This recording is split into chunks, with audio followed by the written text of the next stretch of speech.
All right, for this one, you're going to have to pretend like this looks way better than it actually does.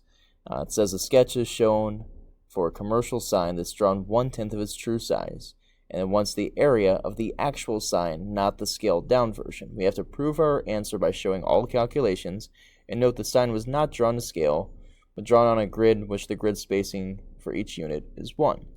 So, first thing is I'm going to make this into nicer looking shapes. So I'm going to take this part here, cut it so I have half of a circle. I'm going to extend this out, extend that out. And I'm going to make to where I have 1, 2, 3 triangles, a rectangle, and half of a circle. Now, if I go through and I count this stuff, again, pretend this looks like your paper. There are 2 squares here, 2 squares here, 2, 2. This would be 3 for this side. Oh, I'm sorry, 4 for this side. Oop, that didn't work.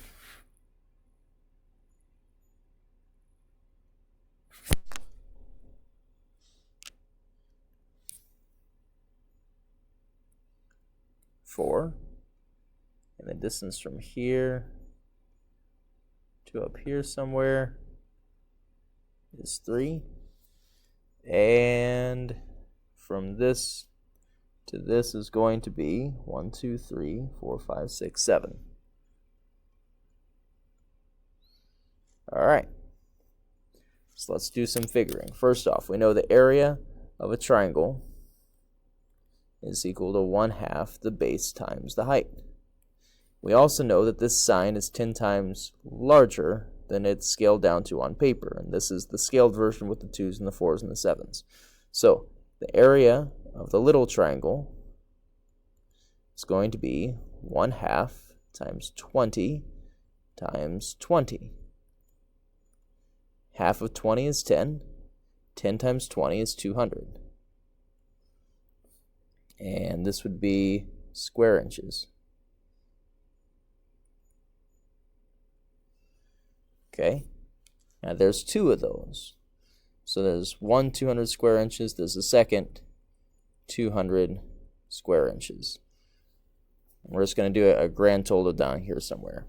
The area of the other triangle, again, is 1/2 the base times the height, where the base this time is 40. It was 4. It's 10 times larger, so now it's 40 times 30. Half of 40 is 20, and 20 times 30 is equal to 600. All right, the area of a rectangle is just the base times the height, and in this case it's going to be 40 times 70.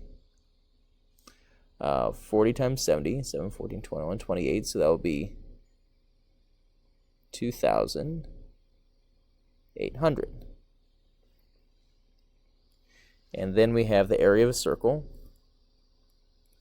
is equal to pi r squared.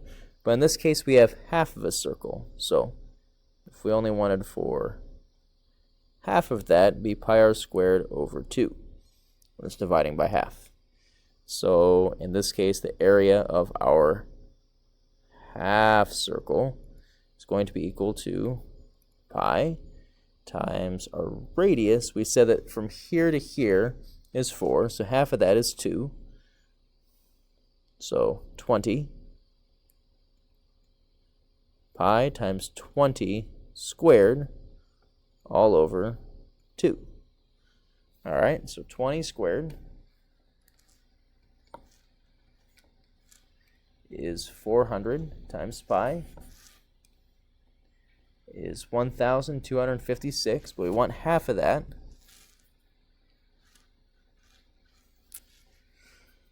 So I got that is 628. Okay, let's add all of these things up. So we have 628 plus 200 plus 200 plus 600 plus 2,800. We end up getting that the grand total is 4,428.31 inches squared.